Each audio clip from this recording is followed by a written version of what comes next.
Challenge 6. Write a method that takes a number and displays that number first upside down and then as iterate. So we have a method that takes a number and challenge. We call the number challenge and 1, 2, 3. So let's go.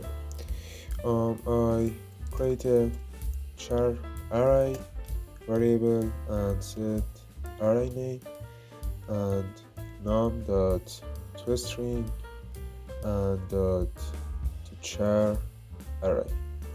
So for example, we have this number, num is this, and array is so.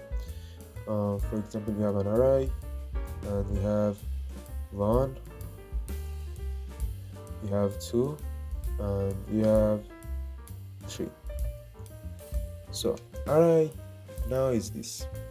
So use array class and dot reverse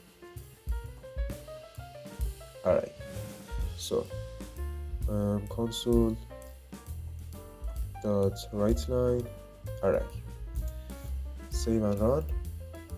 We have 3 to 1. So reversed. And so array plus num dot toString. So run.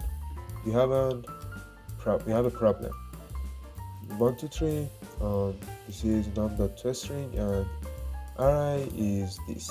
So for this problem, I use new string and send array. Save and run. 3 to 1, 1, 2, 3.